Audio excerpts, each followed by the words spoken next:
कर सुरू.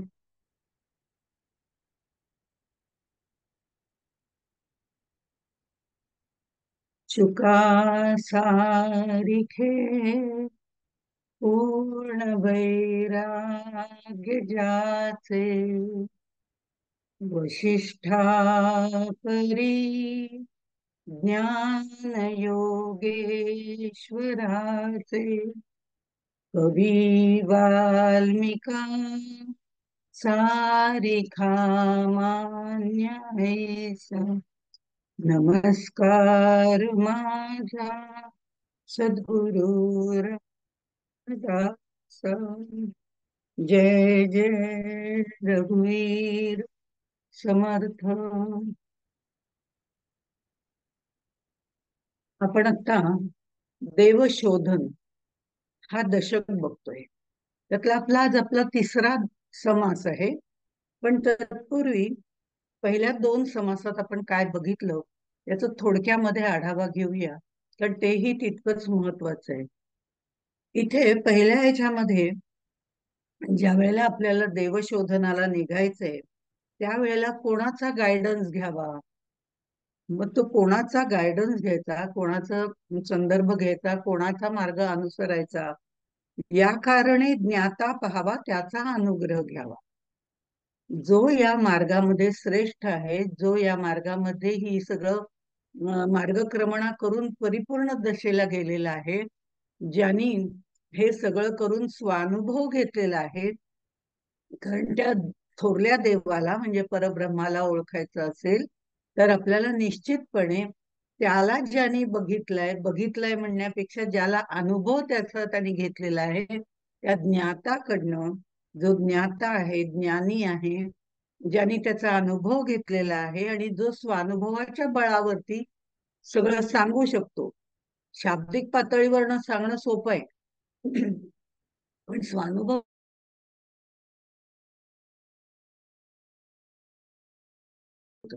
आणि त्यावेळेला वेळेअभावी मी असं म्हटलं होतं की रैक्वाची कथा आपल्याला सगळ्यांना माहिती आहे आणि ती कथा जर माहिती आहे तर आपण पुढे जाऊ असं. पण नंतर काहींनी असं म्हटलं की नाही, ती कथा पण आपण बघूया. कथा खूप लांबत न सांगता थोडक्यामध्ये सांगते. छांदोग्य उपनिषदामधली ही कथा आहे. रैक्व म्हणून आहे. तो पूर्णपणे परब्रह्माशी एकरूप झालेला, ब्रह्मविद झालेला, ब्रह्मैव असलेला असा पूर्ण ब्रह्मरूप झालेला होता. जेव्हा ज्ञाता ब्रह्मरूप होतो तेव्हा त्याला सगळीकडे ब्रह्मच दिसतो आणि सगळीकडे ब्रह्म दिसल्यानंतर तो आपल्या देहाकडे दुर्लक्ष करतो. दुर्लक्ष करतो म्हणजे तो पूर्ण दुर्लक्ष करतो का, तर नाही. त्याचं कारण जरुरी पुरतं. जरुरी पुरतं म्हणजे पसाभर अन्न खायला त्याला पुरतं, आम्हाला पुरत नाही. आम्हाला वेगवेगळ्या चवीचं लागतं, तो शरीर धारणे पुरतं खातो. अशा पद्धतीने त्याच्यामध्ये फरक आणि आपल्यात फरक आहे. त्याचं कारण असं आहे की तो इथे भूतलावर आलाय, त्यामुळे भूतलावरचे सर्व नियम त्याला लागू पडतात. पण तो आपल्याच आनंदात असल्यामुळे जरूर तेवढ्याच गोष्टी व्यावहारिक करतो, बाकी सर्व गोष्टी परब्रह्माशी एकरूप होऊन करत असतो. त्याच्याच अनुसंधानात तो असतो. म्हणून अनुसंधान काय हेही आपण पाहिलं. हा रैक्व त्याप्रमाणे होता. आणि ज्या वेळेला एकदा असं झालं, तिथे जानुश्रुती नावाचा राजा राहत होता आणि तो अतिशय पुण्यशील होता. आचार विचार व्यवहार सगळं या दृष्टिकोनातनं बघितलं तर पूर्णपणे पुण्यशील असा होता. तो त्याच्या गच्चीमध्ये राजवाड्याच्या उभा असताना वरून दोन हंस उडत चाललेले होते आणि ते उडत चाललेले असताना एका हंसाने दुसऱ्या हंसाला म्हटलं की अरे, तुला माहितीये का तो जानुश्रुती राजा महाराजा आहे. तर म्हणे राजांचाही राजा, श्रेष्ठ राजा, चांगला वर्तन करणार आहे आणि त्याचं तेज द्युलोकापर्यंत पसरलेलं आहे, स्वर्गापर्यंत पसरलेलं आहे. तेव्हा जरा इकडनं जाताना हळू जा बरं, पंख वगैरे भाजून जातील त्याच्यावरती, असं एक आपलं म्हणताना तो म्हणाला. पण त्याचं तेज एवढं फाकलेलं आहे. जानुश्रुती राजाला जरा बरं वाटलं. पण लगेच दुसरा हंस जो होता तो म्हणला, हो ते मी ऐकलंय, तू म्हणतोयस ते खरं आहे. पण म्हणे तुला माहितीये का, रैक्व जो आहे ना तो ब्रह्मविद झालेला आहे. हा राजा चांगला आहे, ज्ञानाचं तेज आहे, देवलोकापर्यंत पसरलाय, पण तो ब्रह्मविद झालेला नाहीये. ब्रह्मविद होण्याकरता उपदेश नको का घ्यायला? तो त्यांनी घेतलेला नाही, म्हणजे आत्मज्ञानाची प्राप्ती झालेली नाहीये त्याला अजून. मग रैक्वाचं तसं नाहीये. तो पूर्ण ब्रह्मविद झालेला आहे. ब्रह्मच आहे खरं म्हणजे. हे हे जेव्हा तो ऐकतो त्यावेळेला त्या जानुश्रुती राजाला वाटतं की आपण पण मग ब्रह्मविद व्हायला पाहिजे. त्यांनी त्यावेळी असा नाही विचार केला, मी आता राजा आहे, मला माझं ते देवलोकापर्यंत पसरलंय, आता काय करायचंय. पुढे जाण्याची जिज्ञासा, ज्ञान मिळवण्याची इच्छा, या गोष्टी त्याच्यामध्ये होत्या. त्यामुळे त्यांनी त्या त्या रैक्वाला कुठे पाहायचं, कुठे शोधायचं. ते हंस तर निघून गेले, पण त्या कळायला काही मार्ग नाही. पण राजा होता तो शेवटी. त्यांनी सगळीकडे आपले दूत पाठवले. तो म्हणला रैक्व नावाचा कोणी महाज्ञानी आहे, तेवढा त्याला शोधून पण आणूया, मला त्याचा अनुग्रह घ्यायचा आहे. आता ही इच्छा तर प्रबळ होती, म्हणून सगळ्या लोकांना चहूदिशेला पाठवलं. कोणी मठात गेलं, कोणी मंदिरात गेलं, कोणी देवळात गेलं, कोणी जंगलांमध्ये गेलं, कारण अशा ठिकाणीच असणार ना ब्रह्मविद्य झालेला, असं त्या सगळ्यांना वाटलं. आणि सगळीकडे सगळे लोक गेले, पण कुणाला काही तो रैक्व सापडला नाही. पण एकाला कोणीतरी तिकडनं जात असताना, गावातनं जसं जात होते त्यावेळेला, एका गावात खूप सगळीकडे गलबल चाललेली आहे, अशा ठिकाणी कोणाला तर तो म्हणा रैको नावाचं कोणी माहिती का, तो काय तिकडे म्हणे बसलाय, असं एका माणसाने सांगितलं. कुठे बसलाय? आणि ह्याच्या डोक्यात तर कल्पना होती हा ज्ञानी आहे, म्हणजे काहीतरी साधू विधू, भगवी वस्त्र नेसलेला असा असेल. त्यांनी पाहिलं ते एका मोडक्या तोडक्या छकड्याखाली. छकडा माहितीये ना, एक सिंगल ह्याचा बैल असतो त्याला. तर त्या छकड्याखाली तो रैक्व बसलेला होता. आणि त्याचं रूप जर बघितलं, नाम आणि रूप, तो रैक्व हे नाव झालं. पण रूप जर आपण बघितलं तर ते इतकं घाणेरडं होतं. सगळे केस वाढलेले होते, डोक्याने डोकं खाजवत बसलेला होता. ते अंगावरचे कपडे काहीतरी दळीद्री सारखे फाटके तुटके आणि मलिन झालेले घातलेले होते. इतकंच नाही, त्याच्या सगळ्या अंगावरती खरूच होती आणि तो सारखी ती खरूच खाजवत होता. तेव्हा तो म्हणाला, हा हा ब्रह्मज्ञानी आहे. ते म्हणे "मग आम्हाला माहिती नाही, पण याचं नाव रैको आहे." हे झाल्यानंतर तो राजाला म्हणाला, बा तिथे एक रैको नावाचा माणूस आहे, पण मला नाही वाटत तो ब्रह्मज्ञानी वगैरे असेल. बरं म्हणे जल तर खरं बघूया तर खरं कोण आहे तो रैको. आणि म्हणून तो तिथे निघाला. आणि मग म्हणाला की सगळं जाताना त्यांनी अगदी महाराजा असल्यामुळे धन दौलत रथ, वेगवेगळे प्रकारचे घोडे, हे सगळं घेऊन गेला भेट द्यायला, की ही सगळी भेट देऊया आणि बघूया. सगळे त्याच्या लवाजमा त्याचा घेऊन गेलेलाच होता. त्याच्याबरोबर हे पण दान दक्षिणा देण्याच्या दृष्टिकोनातनं पण काही गोष्टी, गायी म्हणा वगैरे सगळं घेतलेलं होतं. आणि ते आल्यावर तर तो म्हणाला, महाराज आपण रैकू आहात का? तो म्हणे हो मी रैकू आहे. पण तू कशाला इथे आलायस? जा जा मी इथे खरूद बिरूद मला झाले, तू नको इकडे येऊ, तू जा. तर म्हणे नाही अहो, मी तुम्हाला हे द्यायला सगळं आणलेलं आहे, मला याची काही गरज नाही, तू ते तुझं तुला लखला बघ. इतका तिरस्काराने तो बोलत होता की त्याला एक तर इतका घाणेरडा होता. त्यातनं तो असं वक्तव्य बोलतो, राजाने खरं तिथे थांबण्याची गरजच नाही असं कदाचित त्याला लोकांना वाटलं, पण ह्याला तसं वाटलं नाही. तो म्हणला हे मला फसवायला तर रूप नाही ना घेतलेलं यांनी. तो म्हणाला नाही, मला तुमच्याकडनं मंत्र घ्यायचाय, मला उपदेश घ्यायचाय, त्याशिवाय मी इथनं जाणार नाही. नाही नाही नाही म्हणे, जा जा तू परत जा. परत तो परत जातो. पुन्हा काही दिवसांनी तिथे येतो, त्यावेळेला आपल्या कन्येला बरोबर घेऊन येतो. तीही खूप ज्ञानी असते, चांगली असते. आणि पूर्वीच्या काळी ज्ञानी लोकांना, ऋषी मुनींना राजे आपली कन्या देत असत. त्या पद्धतीने जर म्हटलं तर तो बाकी काही घेऊन येत नाही.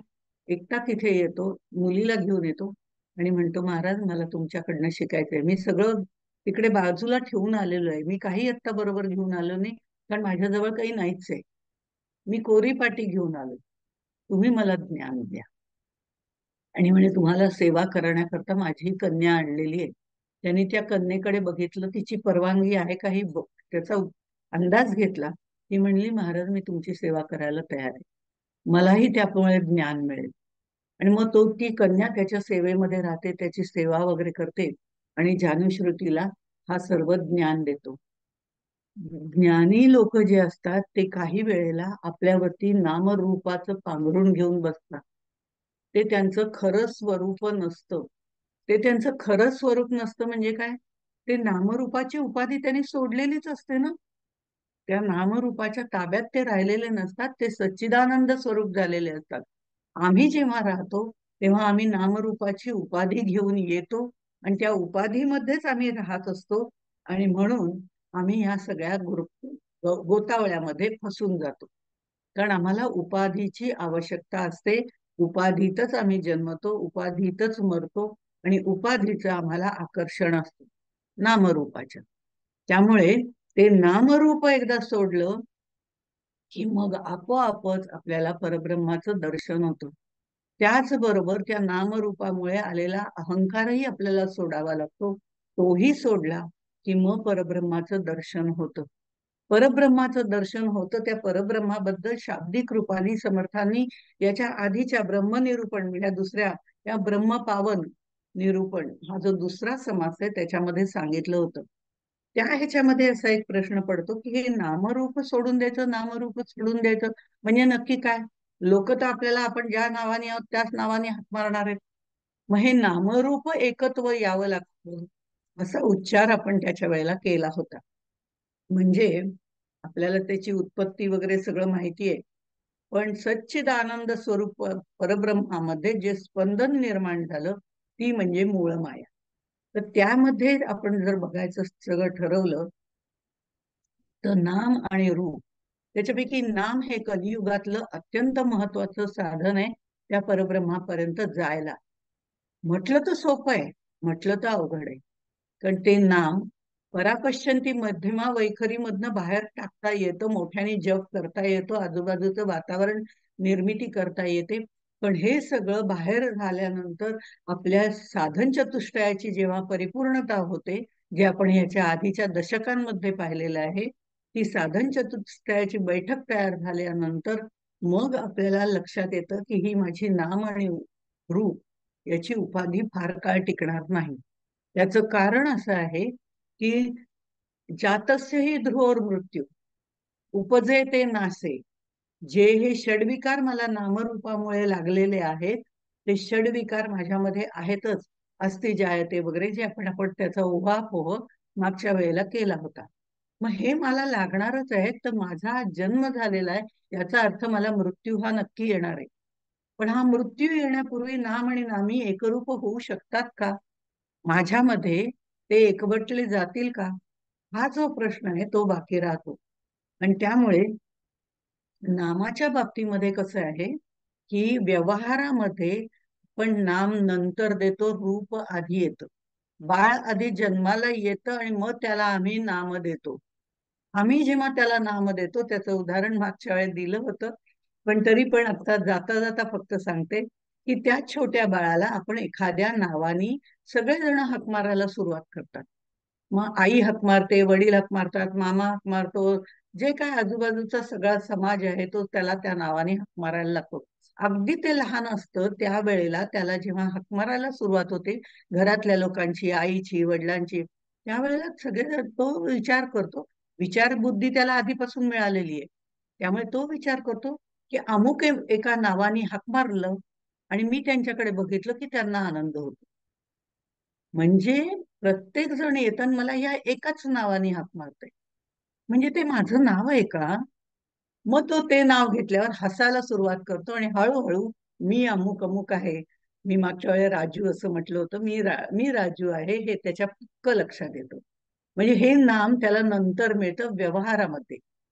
पण परब्रह्म परमेश्वराच्या दृष्टिकोनातनं जर विचार केला, आम्ही सगळे नंतर आलेलो आहोत. म्हणून हा वृक्ष आहे हे आम्ही नंतर म्हणतो, वृक्ष आधी निर्माण झालेला आहे. हे म्हणजे प्रत्येक गोष्ट चराचरामधली. आणि ते नाम आमच्या मनावरती अनेक पिढ्यांपासनं ते माहिती झालेलं आहे.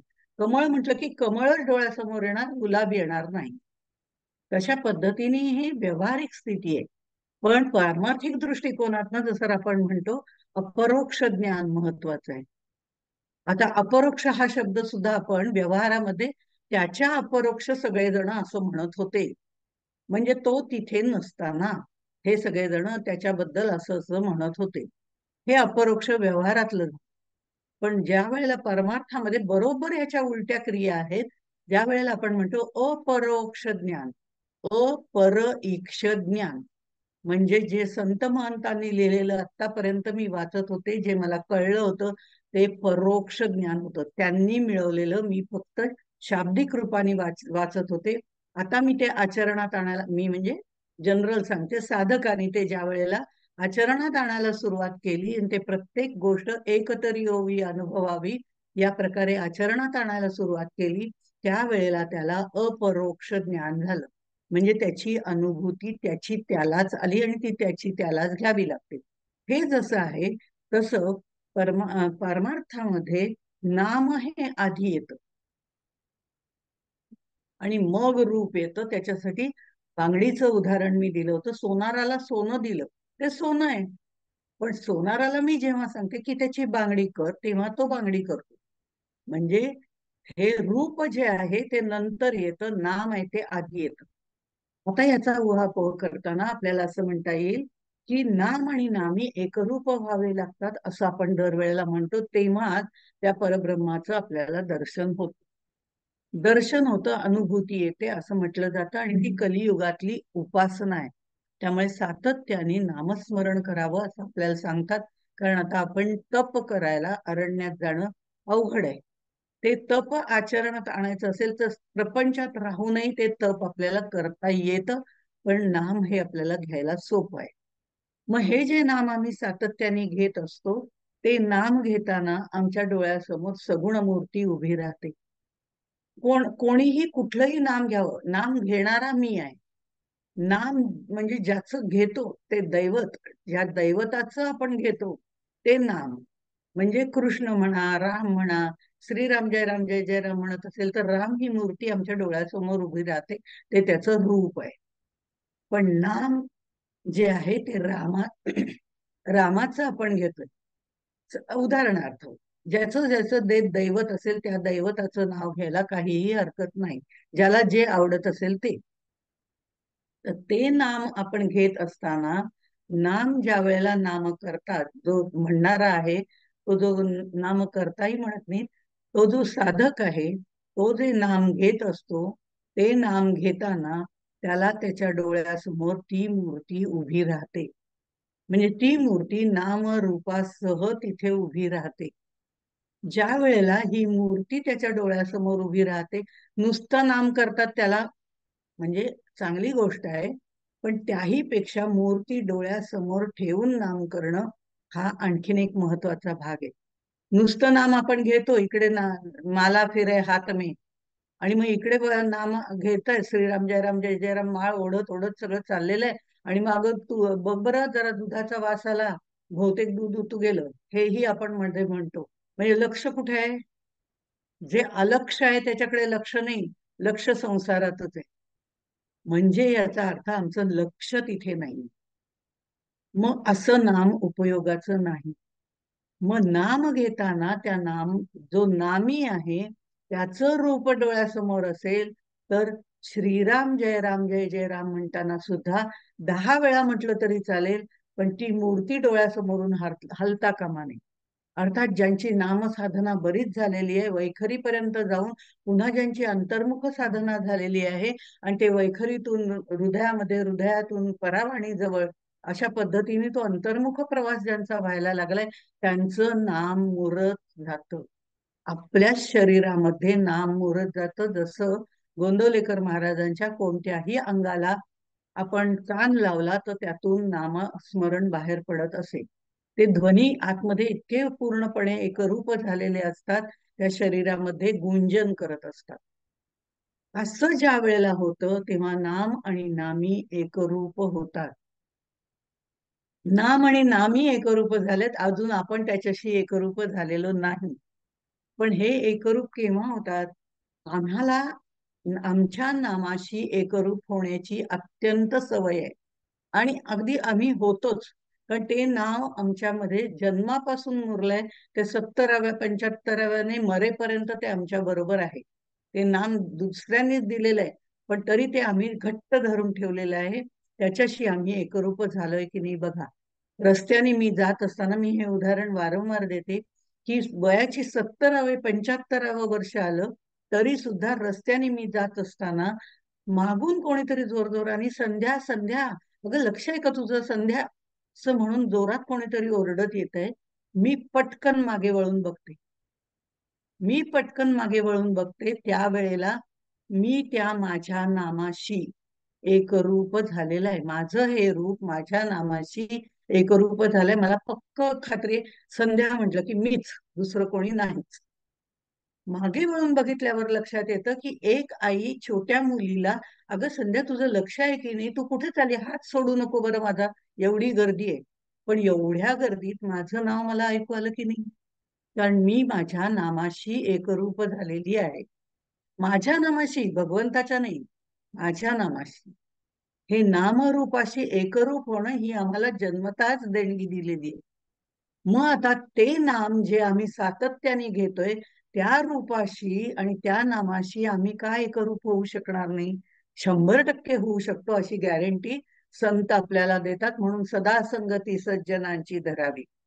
मग हे जर नाम आणि नामी आम्ही आमच्यामध्ये एकरूप करू शकतो, तसंच भगवंताच्या बाबतीमध्ये ते नाम घेत असताना सातत्याने त्याचंच गुंजन करत असताना, अन्य ठिकाणी कुठेही लक्ष न ठेवता त्या नामाचंच चिंतन करत असताना, त्याच्याच अनुसंधानात राहत असताना, मग कर्म सगळी करत असताना, जे खाता पिता उठता बसता श्रीरामाचं नाम घ्यायला काय हरकत आहे? श्रीरामाचं म्हणजे कोणत्याही याचं, चल रे रामा जेवायला बसूया, असं म्हणून जेवायला बसावं, मनात म्हणावं. त्याचं प्रदर्शन करण्याची गरज नाहीये, कारण प्रदर्शन हे संसार आहे आणि दर्शन हे परमेश्वराचं आहे. त्यामुळे प्रदर्शन करण्याची गरज नाही, आपल्याच मनात म्हणावं. मग नैवेद्य दाखवला का नाही दाखवला का याच्याशी आपला संबंधच राहत नाही. आपणच आपल्या मनामध्ये, चल बाबा आता चहा प्यायला जाऊया, आपली जी आवड आहे ते खाताना समजा परमेश्वराचं नाव घेऊन, मनातल्या मनात नाव घेऊन, चल बाबा खाऊया, चल बाबा चहा पिऊया, चल बाबा झोपूया, चल बाबा अमकं करूया तमकं करूया म्हणायला काय हरकत आहे? हे त्या नामरूपाशी आमचं ऐक्य साधणं. पण ज्या वेळेला हे नाम सातत्याने घेतलं जातं, त्यावेळेला ही प्रक्रिया अशी होते की आम्ही नाम घेत असतो. ते नाम ती मूर्ती समोर ठेवून सगुण रूपात घेत असतो. हळूहळू ते सगुण रूप त्या नामामध्ये मिसळून जातं. त्यावेळेला नाम आणि नामी ज्याचं नाव घेतो ते त्या नामामध्ये हळूहळू आम्हाला त्या सगुणामागचं निर्गुण तत्व दिसायला लागतं.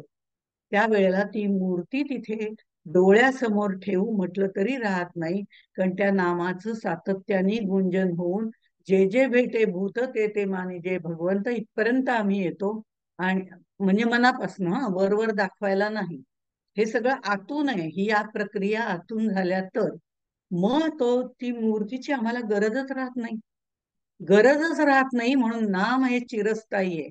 आणि नाम हे साधक आणि परब्रह्म यांना जोडणार एक मधलं दुवा आहे.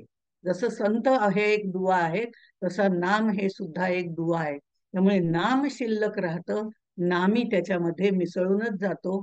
आम्हाला ते रूप दिसेनासं होतं, त्याच्या मागचं परब्रह्म तत्व निर्गुण तत्व दिसायला लागतं. ही साधना खूप मोठी आहे. गोंदवलेकर महाराजांच्या ह्याच्यात ती साधना सांगितलेली आहे. वेगवेगळ्या पद्धतीने सांगितलेली आहे. ज्याला जशी पचेल तशी त्यांनी करावी. मग हे नाम आणि रूप ज्या वेळेला एकरूप होतं, त्यावेळेला सगुणाचे आधारे निर्गुण पाविजे निर्धारे, त्या फक्त नामाचा घोष आमच्यामध्ये राहतो. हळूहळू ते नाम घेताना सोहम साधना सुरू होते. सहा अहम सहा अहम असं जे म्हणत होते, त्यातला अहम सुद्धा गळून पडतो. तो अहम ज्या वेळेला सूक्ष्म जाणीव सुद्धा अहंकार तर सोडूनच द्या, तो आधीच सोडावा लागतो साधन चतुष्टयामध्ये.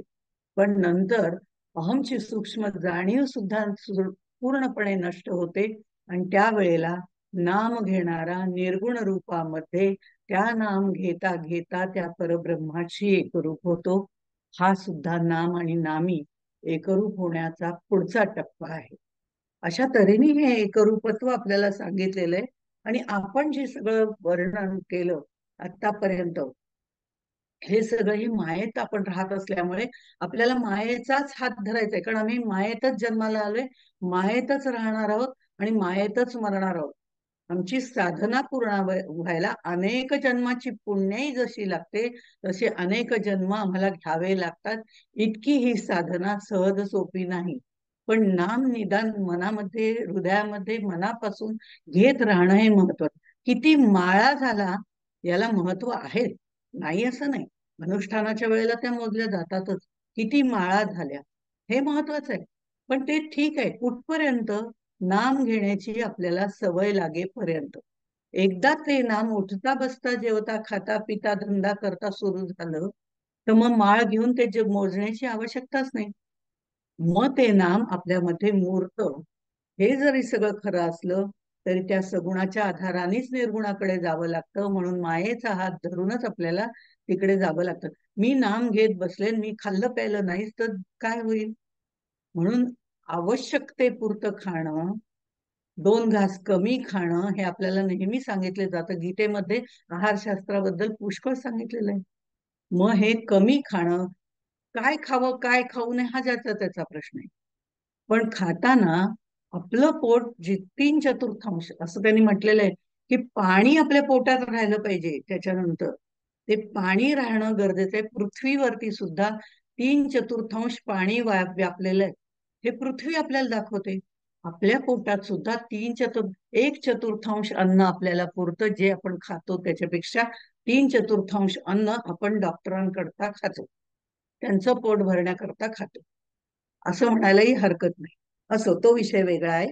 आता हे जे आहे हे इथे मायोद्भव नावाचं प्रकरण त्यांनी आपल्याला इथे सांगितलंय. पण त्याच्यामध्ये सुद्धा परब्रह्माचंच वर्णन केलेलं आहे. हे परब्रह्माचं वर्णन का करतात? कारण जे आम्हाला दिसत नाही, जाणवत नाही, समजत नाही, ओळखता येत नाही, त्याचं वर्णन निदान शाब्दिक रूपाने तरी आम्हाला माहिती असलं तर आम्हाला आमची साधना परिपूर्णतेला येते. त्यावेळेला कुठेतरी त्याचं दर्शन होतं सद्गुरु कृपेने. त्याशिवाय ते होत नाही. सद्गुरु चंद्रशाखा न्यायाने ते परब्रह्म दाखवतात, तो उपदेश करतात. तो उपदेश झाल्याशिवाय आपल्याला परब्रह्माचं ज्ञान होत नाही. त्याची अनुभूती मात्र आपल्यालाच घ्यायची असते. सद्गुरु आपल्याला देत नाही. सद्गुरु दाखवतात म्हणून आत्मदर्शन ते करून देतात. पण आत्मप्रचिती आपल्याला घ्यायची असते. हे मात्र पक्क आहे शेवटपर्यंत. मग या समासामध्ये मायोद्भव म्हटलंय. ब्रह्मनिरूपण आधीच्या ह्याच्यात केलं. आता मायोद्भव जरी म्हटलेलं असलं ना तरी मायेचा उद्भव कसा झाला हे सगळ्यात शेवटी सांगितलंय. पण तरीही मागचा तंतू जोडून पुढे आपल्याला परब्रह्माचंच त्यांनी वर्णन केलेलं आहे. आणि हे सच्चिदानंद स्वरूप असून त्याला नाम रूप ही उपाधी आम्ही दिल्यामुळे आम्हाला ते सगुण रूपामध्ये पाहायला मिळतं. आहे ते सच्चिदानंद. खर तर आम्ही पण सच्चिदानंदच आहोत. ते सत आहे, ते कायम टिकणारं शाश्वत स्वरूपाचं आहे. आम्हीही सत आहोत जोपर्यंत आमचं जीवन आहे. जन्म ते मृत्यू इथपर्यंतचा काळ जो आहे त्याला जीवन असं म्हणतात. आणि ते जीवन आमचं सत्यच आहे ना. मी आहे हे पटवून देण्यासाठी दुसरं काहीही लागत नाही. माझ्या हातलं स्पंदन जोपर्यंत चालू आहे तोपर्यंत मी आहे. जेव्हा हे आत्मतत्व निघून जाईल तेव्हा मी नाही. मी नाही म्हणजे जे खाली पडलेलं असतं, जे हालचाल करत नाही, बोलत नाही, करत नाही, काही होत नाही, ते जे शरीर चव जीवामधली ई ही शक्ती बाहेर पडल्यानंतर फक्त शव राहतं. श अधिक ई अधिक व शिव हा शब्द आहे. त्या शिवापर्यंत आपल्याला जायचं असेल तर याची देही याची डोळा आपण ती साधना करायला हवी. आणि म्हणून ते शब्दरूपाने का होईना सुरुवातीला आपल्याला परब्रह्म जाणून घेणं अत्यंत महत्वाचं आहे. आणि हे सांगताना आपल्याला संत जे सांगतात ते नेहमी अन्वय व्यतिरेक, उभारणी संवारणी, आहेपणाने नाहीपणाने अशा वेगवेगळ्या पद्धतीने सांगतात. ज्याला जे पटेल ते त्यांनी घ्यावं, त्याबद्दलही कुणाचं दुमत नाही. पण काय होतं, ज्ञानमार्गामध्ये साधनेमध्ये आपल्याला नेहमी उत्पत्ती स्थिती लय हेही सांगितलं जातं. निर्मितीही सांगितली जाते, त्याचा लयही सांगितला जातो. दासबोधामध्ये तर रामदास स्वामींनी इतके वेळा उत्पत्ती स्थिती लय सांगितली की आमचं म्हणून म्हणून पाठ झालेलं आहे शब्दज्ञान. पण तरी मग इतक्या वेळेला ते का सांगतात? त्याचं कारण असं आहे की प्रत्येक वेळेला वेगवेगळ्या दृष्टिकोनातून करतळावरी आवळा ठेवला, मग तो सगळ्या बाजूनी पहा. जे तुम्हाला त्यातलं पटेल ते घ्या. पण आज ना उद्या जातस्य ध्रुव मृत्यू, याप्रमाणे मला जन्म झालेला आहे, याचा अर्थ मला मृत्यू येणार आहे. तो मृत्यू येण्यापूर्वी मी काही सत्कर्म करू शकतो का? हा प्रश्न आपण आपल्याला विचारायचा आहे. मी चांगलं करू शकतो का? मी देव देव सगळीकडे आहे, भगवंत सगळीकडे आहे, तो माझ्याकडे पाहतोय.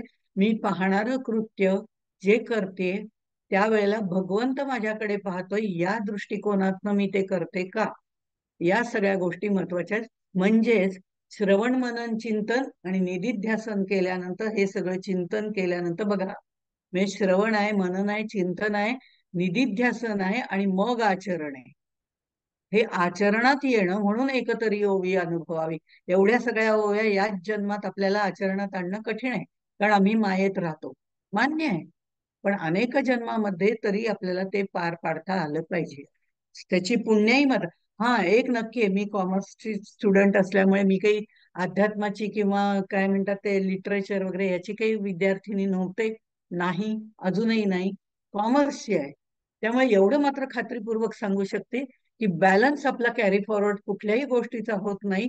म्हणजे पाप आणि पुण्य हे भोगायला यावंच लागतं आणि त्या त्या जन्मात ते फेडावंच लागतं. त्यामुळे आत्महत्या कधीही करायची नाही, ते फेडूनच जायचं.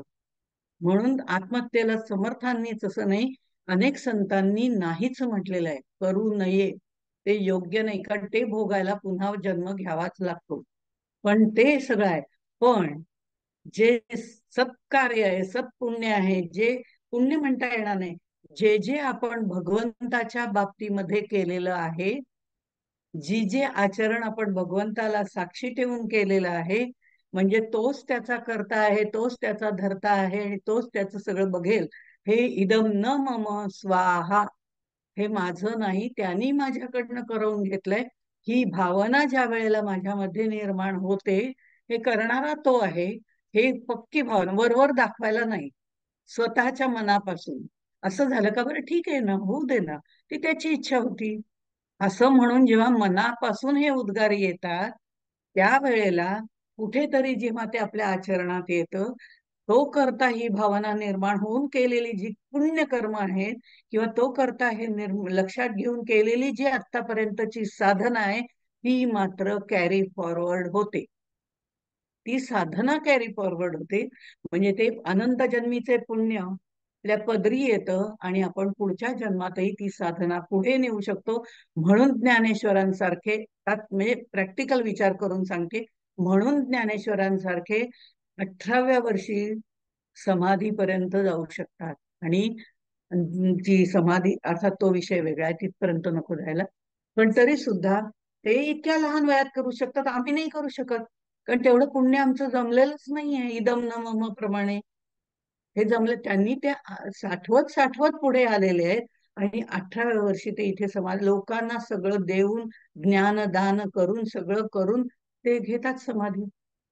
इतक्या लहान वयात ते करू शकतात, कारण त्याच्या आधीची पुण्याई त्यांची कॅरी, पुण्याई म्हणजे जे सत्कर्म आहे, जे साधना आहे, ती परिपूर्णत्वाला आलेली होती, म्हणून ते करू शकतात. हे कॅरी फॉरवर्ड होतं, पाप पुण्य कॅरी फॉरवर्ड होत नाही. म्हणून मी पुण्य करतो, मी पुण्य करतो म्हणून धावत सुटायचं आणि पुण्य करायचं आणि आपलंच नाव तिथे लावायचं आणि तेच पुण्य भोगायला पुन्हा परत यायचं. त्याचा काही उपयोग नाही. मग ते 184 योनी असं. अशा तऱ्हेने हे नामी एकरूप होतात. म्हणजे ते रूप सुद्धा त्याचं त्या नामामध्ये मिसळून जातं आणि नाम जे आहे ते निर्गुणाकडे आपल्याला नेतं. तेव्हा आपणही त्याच्यामध्ये एकरूप होऊ शकतो. असं हे परब्रह्म कसं आहे हे सांगताना ते वेगवेगळ्या पद्धतीने सांगितलं जातं. आणि मग इथे म्हटलं जातं, जे खंडलेची नाही अखंड, जे उदंडा, जे खंडलेची नाही अखंड आहे, असं म्हणायचंय. जे खंडलेची नाही अखंड, जे उदंडाहुनी उदंड, जे गगनाहुनी वाड, आणि सूक्ष्म श्रीराम, जे दिसेना ना भासेना, जे उपजेना ना नासेना, जे येना ना जायेना, परब्रह्म ते श्रीराम. समर्थांच्या एका श्लोकातच त्याने असं म्हटलंय, तुटेना फुटेना कदा देवराणा. हा देवराणा कोण? थोरला देव, म्हणजे परब्रह्म. तुटेना फुटेना कदा देवरा, चळेना ढळेना कदा दैन्यवाणा, कळेना कळेना कदा लोचनाला. चर्मचक्षुंनी त्याला पाहता येत नाही. वसेना दिसेना जगी मी पणासी, म्हणजे कळेना कळेना कदा लोचनासी. ह्या चर्मचक्षुला दिसत नाही, ज्ञानचक्षु घेऊन ते दर्शन करता येतं. पण नंतर ज्ञान विज्ञान दोन्ही मुराले झाल्यानंतर मात्र त्याची अनुभूती येते. वसेना दिसेना जगी मी पणासी, ती सूक्ष्म भावना सुद्धा असून चालत नाही. मग हे जे वर्णन सगळं परब्रह्माचं केलेलं आहे ते अखंड आहे, उदंड आहे, मोठ्यात मोठं आहे, सूक्ष्मात सूक्ष्म आहे. म्हणजे ज्या ज्या सगुण गोष्टी आहेत त्या सगळ्यात त्याच्यात भरलेल्या आहेत. मग समज सगळे जर सगुण त्याच्यात भरलेत, आमच्यातही सगुण, त्याच आम्ही रूप आहोत. ते सगळे सद्गुण आमच्यामध्ये भरलेले आहेत. आम्ही ते शोधून काढत नाही आणि आम्ही विपरीत बुद्धीकडे जातो आणि नाशाकडे जातो. पण ते आपलेच आपण शोधून काढायचे. आपल्यातले दुर्गुण, दुसऱ्याचे दुर्गुण शोधायला जाण्याची गरज नाही. त्याच्यातले सद्गुणच पाहावेत, दुर्गुण सोडून द्यावेत. दुसऱ्याचे दुर्गुण आपण बदलू शकत नाही, आपण आपल्यात बदल करून घेऊ शकतो. त्यामुळे आपण आपलं आत्मपरीक्षण करायचंय. आपल्या कृतीने आपल्या आजूबाजूची लोक बदलू शकतात. पण म्हणून माझ्या कृतीने तुम्ही बदललायत हे सांगायला जायची गरज नाही. तसं ते सांगायला गेलं की अहंकार वाढतो. ते सांगण्याचीही गरज नाही. इतकी या स्तरावरती आपली साधना जाते, तेव्हाच त्याच्याशी ते एकरूप होता येतं. कारण आपण म्हणतो ना, ते सदा सर्वत्र भरलेलं आहे. इतकं जो सदा सर्वत्र खचाखच भरलेलं आहे, मग ते येईना ना जाईना. कारण ते येऊ शकत नाही, जाऊही शकत नाही. म्हणजे काय? खचाखच सगळीकडे. अहो, बसमध्ये बसायचं झालं तर काही वेळा, अहो जरा सरकून घ्या ना, जरा सरकून घ्या ना, असं आपण म्हणतो. आणि मग कुठेतरी थोडीशी जागा होते, त्याच्यावर टेकतो. पण इथं सरकून घ्यायला त्याला जागाच नाहीये. कारण तो चराचरामध्ये अणु रेणू परमाणू सगळ्यामध्ये खचाखच भरलेला आहे. मग जर कुठेच जागा नाहीये, तर मग हे स्पंदन कसं निर्माण झालं, असा प्रश्न सगळेजण विचारतात. की त्याच्यामध्ये त्याला इच्छा निर्माण झाली, त्याला एकोहम बहुश्याम वाटायला लागलं. मग हे सगळं कसं झालं? जागाच नाही म्हणतोय ना. हो, हे जे स्पंदन निर्माण झालंय ते बाहेर कुठे निर्माण नाही झालेलं, ते त्याच्या आतच झालंय. मला अगदी पूर्ण पॅक करून टाकलं चार. मला म्हणापेक्षा मी सांगते तुम्हाला, उदाहरण द्यायचं झालं तर ते काय, मुघले आझम सिनेमामध्ये ती कोण असो, तिला ते पूर्ण चिणून टाकतात, पूर्ण पॅक करून टाकतात, भिंतीमध्ये चिणून टाकतात. ते टाकल्यानंतर तिच्यामध्ये तरी सुद्धा तिला हलायला जागा नाही, तिला इकडे फिरायला जागा नाही, तिकडे फिरायला जागा नाही, काही नाही. इतकं पूर्ण त्या भिंती, त्या चिरेमध्ये तिला पूर्ण पॅक करून टाकतात. अनारकली नाव आठवलं तर ते अनारकलीला हे करून टाकतात. पण ते केल्यानंतर सुद्धा काही वेळ, काही हवा वगैरे बंद झाली, हे सगळं बाजूला राहू दे, पण काही वेळ तिच्या मनामध्ये स्पंदन निर्माण होतच ना, की यांनी असं मला का मारलं, यांनी मी एवढं प्रेम केलं तरी त्यांनी असं, काहीतरी तिच्या मनामध्ये. मग हे कुठं निर्माण झालं? पूर्ण तिला पॅक केलेलं, ते तिच्या आतच निर्माण झालं. तसंच परब्रह्माला हलायला फिरायला कुठेही जागा नाही, ते सदा सर्वत्र भरलेलं असलं तरी सुद्धा त्याच्या आतच जे स्पंदन निर्माण झालं त्याला मूळ माया असं म्हणतात. ते आतल्या स्पंदनापर्यंत आपल्याला जायचं असतं, पण तरी सुद्धा त्रिगुण मायेपर्यंत, अष्टधा प्रकृतीपर्यंत आपण त्याचा निराश करून जाऊ शकतो. पण त्या मूळ मायेला, त्याच्या त्याचा निराश आपण करू शकत नाही, कारण ते परब्रह्माची शक्ती आहे, ते परब्रह्माचं आतलं स्पंदन आहे. त्यामुळे मूळ मायेपर्यंत जाताना मात्र आपल्याला सद्गुरु कृपेचाच हात धरावा लागतो. म्हणून 3 देहांचं निरसन आपल्याला करता येतं, पण महाकारण देहाचं निरसन सद्गुरु कृपेशिवाय होत नाही. ती कृपा होते तेव्हा ती मूळ माया काय आहे त्याचं दर्शन ते आपल्याला देतात. म्हणजेच त्या परब्रह्माचं आतलं स्पंदन, ती शक्ती, त्याचं दर्शन ते देतात आणि म्हणतात आता त्याच्याशी एकरूप हो, तिला विलीन करायची नाही, ज्याशी एकरूप हो. तिच्याशी एकरूप झाली की तू त्याची शक्तीच झाली. नदी सागराला मिळे, त्या शक्तीच्याच रूपांमध्ये तू विलीन होऊन जा, तू त्याची शक्ती होशील. हे ते त्याचीच शक्ती होणे, ते त्याची अनुभूती घेणे. ही अनुभूती आल्यावरती ती व्यक्ती त्या परब्रह्माप्रमाणे सर्व गोष्टी करू शकते. तो देही असून विदेही, जीवन मुक्त अशी त्याला उपाधी आपण लावतो. तो उपाधी लावून घेत नाही, कारण तो नामरूपाच्या गलबल्यात सापडत नाही. अशा तऱ्हेने हे सगळं असल्यामुळे त्या परब्रह्माला जाणणं अत्यंत महत्वाचं आहे. आणि म्हणून त्यांनी असं म्हटलेलं आहे पुढे, जे निष्कलंक आणि निखळ सर्वांतर आकाश पाताळ व्यापूनच, सगळं व्यापून भरलेलं आहे. ते खरं म्हणजे माझ्या जवळ पण आहे, ते जवळही ना दूरी, असंही म्हटलेलं आहे. ते माझ्या जवळ म्हणावं परब्रह्म, तर जवळ पण आहे. मागे उभा मंगेश, पुढे उभा मंगेश, असं गाणं आहे काहीतरी. मग हे जे आहे, तो मागे आहे, पुढे आहे, वरती आहे, खालती आहे, वर आहे, दिशांमध्ये सगळीकडे तो भरलेला आहे. आत बाहेर व्यापला हरी, असं जे तुकाराम म्हणतात ते ह्या पद्धतीने म्हणतात. तो माझ्या आत तर आहेच आहे, पण आतला मला ओळखता येत नाही. एक्सरे मध्ये तो दिसत नाही. एक्सरे मध्ये दिसत नाही, मला तो जाणवतही नाही. पण मला प्रत्येक वेळेला वाटतं की मी करतेय, तो मात्र माझ्याकडनं करवून घेतोय, हे मी विसरूनच गेलेली आहे. मला असं वाटतं मी याव करते, मी त्याव करते. हे जे याव आणि त्याव चाललेलं असतं ना, तिथे द्वैत निर्माण होतं. त्यामुळे मी करते, मी करता ही भावना सोडून दिल्याशिवाय तिथपर्यंत पोचता येत नाही. आणि म्हणूनच म्हटलेलं आहे, देवाच्या इच्छेने वर्तावे, देव करील ते मानावे, मग सहजची स्वभावे कृपाळू देव. त्याची इच्छा आहे म्हणून राहणं काही बिघडत नाही. कुणाचं चांगलं करायचं, कुणाचं वाईट करायचं, ही त्याची इच्छा आहे. त्याची इच्छा पण नाहीये, ते प्रारब्धाचे भोग आहे. तो फक्त तुम्हाला त्याच्यासाठी सहनशक्ती देऊ शकतो. तो दुसरं काहीही देत नाही. शक्ती देण्याचं काम तो करतो त्या सगळ्यातनं बाहेर पडण्यासाठी. म्हणून रामाला सुद्धा कधीही तू मला संकटातून सोडव रे बाबा असं म्हणायची गरज नाही, कारण त्यानेच एवढी संकट भोगलेली आहेत.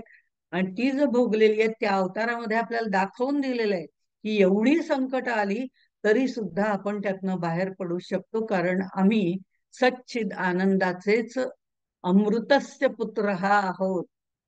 हे आम्हीच त्याचीच मुलं आहोत, त्याचीच निर्मिती आहोत. तेच गुण आमच्यामध्ये आहेत, ते आम्ही वाढवायचे आहेत. ते वाढवणं म्हणजे त्या स्पंदनाला आवाहन करणं आहे. हे आवाहन करायचंय आणि मग ते आवाहन करून त्याच्यातच विसर्जन करायचंय. तीही ओवी आपल्याला आवाहन आणि विसर्जन ही पुढे येणार आहे. म्हणजे पुढच्या हळूहळू एक एक गोष्ट त्यांनी आपल्याला समजावून सांगितलेली आहे. म्हणून असं म्हटलं जातं, पहिल्यांदा दासबोध वाचावा, त्याचा अर्थ समजावून घ्यावा. आपल्या संकल्पना एकदा स्पष्ट झाल्या की सर्व ग्रंथ आपल्याला हळू आपोआप उलगडायला लागतात. त्या त्या वेळेला त्या त्या गोष्टी आपल्याला उलगडायला लागतात. त्यामुळे त्यात काही विशेष आहे असं म्हणता येणार नाही. त्यामुळे 4 पुस्तकं वाचली तर कोणीही प्रवचन करू शकतं, असं मी नेहमी सांगते. आणि ते पुढच्यांनी करावं. त्याचं कारण असं आहे, ही परंपरा पुढे राखली गेली पाहिजे. नाहीतर आपली संस्कृती, आपले पाया हे सगळे डळमळीत करायला अनेक ठिकाणचे अनेक लोक बसलेलीच आहेत. त्यांना जर आपली संस्कृती हलवून द्यायची नसेल तर हे सगळं ज्ञान होणं महत्वाचं आहे. नुसतं पारायण करून उपयोग नाही अशा वेळेला. म्हणून समर्थांनी राजकारण करावे. समर्थांचं राजकारण आणि हे राजकारण खूप वेगळं आहे, त्याचा काही संबंध नाही. पण राजकारण करावे म्हणजे लोकहितार्थ सर्व गोष्टी कराव्यात असं म्हटलेलं आहे. असो, तो भाग वेगळा आहे. मग हे जे परब्रह्म आहे ते या पद्धतीने आहे. भरला घनदाट हरी, असं जे आपण म्हणतो, घटाकाश मठाकाश वगैरे अशी उदाहरणही त्यांनी दिलेली आहेत. मग हे सगळं असताना तो तुटत नाही, फुटत नाही. तुटणार आणि फुटणार कधी? त्याला जर काही आकार असेल तर ते तुटेल. ते तर निराकार आहे. एखादी कप म्हणा, बशी म्हणा, टाकली की फुटली. फुटली केव्हा फुटली? त्याला आकार होते म्हणून ते दोन तुकडे झाले असं आम्हाला दिसलं. पण हे अखंडच आहे, ह्याला आकारच नाही. वायू जो आहे त्या वायूला आपण कितीही वेळा शस्त्राने तोडू म्हटलं तर तोडू शकतो का? त्याला आकार नाहीये. त्याला आकार असता तर तोडू शकतो. हा तर निराकार आहे. मुळात तो निराकार आहे, त्यामुळे त्याला रूप नाही. त्याला रूप नाहीच आहे, पण आम्ही आमच्यासाठी त्याला रूपाची उपाधी दिलेली आहे. सगुण रूपात त्याला आम्ही आणलंय. आम्ही निर्माण केलेले सगळे देव आमच्या कल्पनेप्रमाणे निर्माण झालेले आहेत. त्याबद्दलही आपण बघितलं होतं. दक्षिणेकडचा गणपती किंवा इकडे बंगालमधली देवी, अशी उदाहरणं आपण त्यावेळी दिली होती. ती त्या मानव रूपाचेच अवतार तिथे बनवून ठेवलेले असतात. फक्त त्यांच्यामध्ये भरपूर अं सौंदर्य, आपली गुड बेटर बेस्ट असं जे म्हणतात त्यातलं बेस्ट जे काय ते त्याच्यामध्ये आपण ठेवलेलं असतं आणि निर्माण केलेलं असतं. म्हणून आम्ही म्हणतो ते बेस्ट आहे आणि आम्ही सामान्य आहे. ते सर्वज्ञ आहे, मी अल्पज्ञ आहे, असं काहीही नाहीये. मी पण सर्वज्ञ आहे, फक्त मला अजून माझ्या ज्यातल्या शक्ती आहेत त्या प्रगट करता आलेल्या नाहीत. त्यासाठी मला साधना करणं, अंतर्मुख साधना करणं महत्वाचं आहे. ते अजून मला समजत नाही, कळत नाही, जमत नाही. ते माझ्यावरती आहे. त्याचा दोष नाही, माझा दोष आहे. अशा पद्धतीने बघायला पाहिजे. म्हणून आम्ही त्याला उपमा देऊन तयार केलेला आहे. त्याला आम्ही वेगवेगळ्या उपमा देतो. अविनाश ते ब्रह्म निर्गुण, नासे माया ते सगुण, सगुण आणि निर्गुण कालवले श्रीराम. मग इथे तो सगुण रूपात त्याला आम्ही आणलेला आहे. तो निर्गुणच आहे. अविनाश ब्रह्म ते निर्गुण, नासे माया ते सगुण.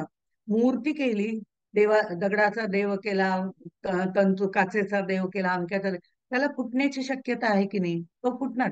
साभंग आहे तुकारामांचा. खूप खोलात न जाता फक्त आपण बघूया की जे जी वस्तू मी निर्माण केली, जी मूर्ती मी निर्माण केली, जे देव मी निर्माण केले, ते आज ना उद्या नष्ट होणारच आहेत. ते सगुण म्हणते हा. पण म्हणून त्या सगुण मूर्तीच्या मागे असलेलं निर्गुण जे आहे ते मात्र शाश्वत आहे. हे आपण सारासार विचाराने, नित्य अनित्य विचाराने शोधून काढायचंय. त्या तत्वापर्यंत जायचंय, तेव्हा फक्त नाम शिल्लक राहतं. म्हणून नाम हे सुद्धा आधी सगुण असतं, मन निर्गुण असतं. प्रेम करताना, भक्ती करताना पण आधी द्वैत असतं. कारण मी भक्ती करणारा भक्त आणि ते तत्व किंवा ती मूर्ती हे आधी द्वैत असतं. पण भक्त त्याच्याशी एकरूपच होऊन जातो, सख्य भक्तीच्याही पलीकडे जाऊन आत्मनिवेदन करतो. त्यावेळेला तो त्याच्याशीच एकरूप होऊन जातो. हे त्याचं निर्गुण रूप आहे. आणि म्हणून समर्थांनी जी व्याख्या केलेली आहे निर्गुणाची, ती निर्गुण म्हणजे बहुगुण. ते सगळे गुण त्याच्यात आहेत. बहुगुण, बहुगुण असले तरी ते पूर्णपणे शांत निवांत आहेत. आमच्यासारखे खळबळ खळबळ झालेले नाहीत. जसं ते ईसीजी काढतात त्यावेळेला आमच्यात वर खाली वर खाली वर खाली असं काय काय बरं दिसतं त्याच्यामध्ये. तर ते जे आहे ना ते आमचे गुण आहेत. एकदा वर होतात, राग येतो, एकदा लोभ येतो, एकदा प्रेम येतं, एकदा अमक येतं. हे सगळे त्याच्यावर दिसतात. आहे, जिवंत आहे, मायेतच आहे अजून, असा जिवंत आहे. पण ज्या वेळेला मृत पावते व्यक्ती त्याच्याशी, त्यावेळेला आतलं जे आत्मतत्व आहे ते बाहेरच्या आत्मतत्वाशी एकरूप होऊन जातं. म्हणजे आपल्यातला अंतरात्मा त्या परब्रह्माशी, आत्माराम ज्याला म्हटलं जातं, तो आत्माराम बाहेरच्या रामाशी म्हणजेच परब्रह्म स्वरूप रामाशी एकरूप होऊन जातो. तेव्हा आपण तिथे प्रेत पडतो. त्याचा ईसीजी काढून जर बघितला तो शांत निवांत असतो. म्हणजे त्याचा ईसीजी काढतो तेव्हा ते आत्मतत्व त्यातून निघून गेलेलं असतं. ते जे निघून गेलेलं आत्मतत्व आहे, तो जो आत्माराम आहे, त्याचं स्वरूप कसं आहे? तो सगळे गुण आहेत त्याच्यामध्ये, पण बहुगुण असून सुद्धा तो निर्गुण आहे, शांत आहे. म्हणून गुणी सगुण म्हणजे बहुगुण अशी त्यांनी व्याख्या केलेली आहे. ती व्याख्या येईल त्या वेळेला त्याचा उहापोह केला जाईल. पण इथे आपण काय म्हणतो की हा सगळ्याचा कर्दम केलेला सगुण निर्गुण कालवले असं जे म्हटलं जातं, ते म्हणणं म्हणजे काय आहे तर आपण एक कल्पना करूया. आपण कल्पनाच करू शकतो, कारण प्रत्यक्ष दर्शन नाही, अनुभूती नाही, शब्द ज्ञान. तर ही जी कल्पना कल्पना तरी आपण का करतो? ज्या गोष्टी आपण पाहिलेल्या आहेत, ज्या दृश्यात आहेत, दृश्यामध्ये आपण पाहिलेल्या आहेत, त्याच गोष्टींची आपण कल्पना करू शकतो. मी घोडा पाहिलेला आहे. घोडा मी पाहिलेला आहे. मला माहिती आहे तो असा आहे, तसा आहे, तसा आहे वगैरे आहे. अशा पद्धतीने मी त्याचं वर्णन करते. आणि मी फुलपाखरू पण पाहिलेलं आहे. पाखरू पाहिलं ते उडताय वगैरे पाहिलेलं आहे. किंवा परी पाहिलेली आहे. ती कथेमध्ये सांगतात ती परी पंख लावून उडते वगैरे. असं काहीतरी माझ्या डोक्यात कल्पना वेगवेगळ्या आहेत. मना कल्पना कल्पिता कल्पकोटी, अशा ज्या वेगवेगळ्या कल्पना माझ्या मनामध्ये आहेत, ते दोन्ही एकत्रीकरण करून मी काही वेळेला उडता घोडा ही कल्पना करू शकते. म्हणजे कल्पना मी करू शकते वेगवेगळ्या प्रकारच्या आणि त्या कल्पनेप्रमाणे मी देवाला रूप देते. मी सगळं करते. मग हे सगळं जे आहे ते कसं आहे, माझ्या कल्पनेप्रमाणे मी देव निर्माण केलेले आहेत यासाठी. पण ते कसं आहे परब्रह्म? स्वच्छ, शुद्ध, निर्मळ, निष्कलंक वगैरे वगैरे आपण त्याला बरंच नावं देतो. ही नावं देतो, पण ती सार्थ नाही. हेही तितकंच खरं. मग ते कसं आहे, तर मी व्यवहारातलं उदाहरण देताना असं म्हणेन, ते स्वच्छ पाण्यासारखं आहे. एकदम डिस्टिल्ड वॉटर ज्याला म्हणतो ते. काहीही त्याच्यात नाहीये. शुद्ध पाणी. असं ते परब्रह्म आहे. मग माया निर्माण झाली, ते स्पंदन निर्माण झालं. ही माया म्हणजे काय? थोडीशी हलचल निर्माण झाली त्याच्यामध्ये. ती जी आहे ती माया म्हणजे माती आहे. ज्या मातीपासून तिने हे अनेक प्रकारचे घट निर्माण केलेले आहेत. ती माया म्हणजे माती आहे असा जर आपण कल्पना केली. पाणी म्हणजे ते परब्रह्म डिस्टिल्ड वॉटर सारखं आहे. त्या पाण्यामध्ये ही माया कालवली. म्हणजे त्यांनी म्हटलंय सगुण निर्गुण कालवले. ते निर्गुण आहे, माया सगुण आहे, ते दोन्ही एकत्र कालवले. झालं तयार काय? पाण्यात माती घातली, चिखल तयार झाला. हा चिखल म्हणजे जीव आहे. या जीवामध्ये ती माया पण आहे, ते ब्रह्म पण आहे. तो निरक्षीर विवेक हंसाप्रमाणे आपल्याला करायचंय. आणि तो ज्यांनी केलेला आहे त्यांना परमहंस असंही म्हणतात. रामकृष्ण परमहंस. तो विवेक त्यांनी केलेला आहे. म्हणून हे जे आहे, हा माया ब्रह्माचा कर्दम झालेला आहे. पंचभूत, मग पंचभूतांचा कर्दम, मग शब्द स्पर्श रूप या विषयांचा सगळा कर्दम, हे सगळं जे कालवलेलं आहे ना, त्यातनं निर्माण कोण झालं? तर ते पृथ्वी वगैरे पर्यंतच, पृथ्वी आपतेज वगैरे जे म्हणतो ते सगळं निर्माण झालं दृश्य स्वरूपात. हे जे दृश्य स्वरूपामध्ये निर्माण झालं त्यातले सगळे डीएनए घेऊन मग जे निर्माण झालं ते हा जीव निर्माण झालेला आहे 184 योनी. अशी ही सगळी गोष्ट त्यांनी सांगितलेली आहे. पण हे सांगताना आपल्याला एक विचार करावा लागतो. जर आपल्याला आपल्या मूळ स्वरूपाकडे जायचं असेल तर मात्र आपल्याला हा कर्दम जो आहे त्याचा नित्यानित्य विवेक आपल्याला करावा लागतो. मग कसा करावा लागतो त्याचं एक उदाहरण त्यांनी दिलंय, की उसामध्ये बाकस. म्हणजे ऊस जर आपण घेतला तर त्या ऊसामध्ये रस आहे की नाही? पण म्हणून ऊस काढला आणि दे बरं तो रस, तर तसाच देता येत नाही. त्याला चावावं लागतं, त्याला किंवा यंत्रामध्ये घालून त्याचा रस काढावा लागतो. मग ते बाकस आहे, बाकस म्हणजे ते साली फोलपट आहेत, ते टाकून द्यावे लागतात आणि मग तो रस आपण पितो. हे जसं सगळं आहे, हा पण आपण सारासार विचार करतो आणि त्यातला सार असा रस आपण घेतो. आणि तो तर प्रत्यक्ष रसो वै सहा आहे. त्या रसाशी मिसळून जायचं असेल तर हा भक्ती रस, प्रेम रस वाढवणं गरजेचं आहे.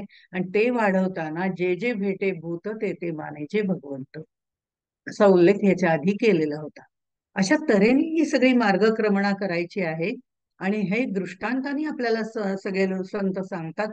त्याचं कारण असं आहे की दृष्टांत सांगताना या सगळ्या चराचर विश्वामध्ये जे दिसतंय ते आम्ही जाणतो.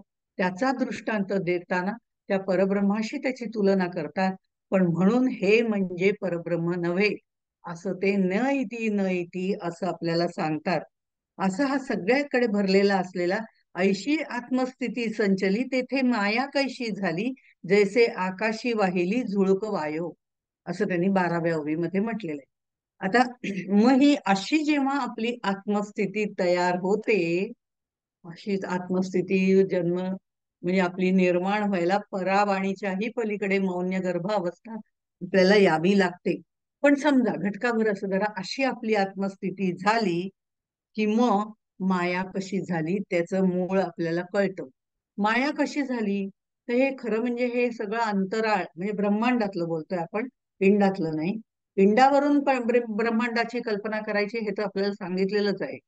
मग ही माया कशी निर्माण झाली? तर ही सगळी जी अंतराळामध्ये पूर्णपणे सगळीकडे पोकळी होती. आकाश निर्माण झालं ते. पोकळीमध्ये वायू सगळीकडे आहे की नाही? आता तो वायू त्याच्यामध्ये निर्माण झाला. त्या पोकळीमध्ये सगळीकडे वायू भरलेला आहे.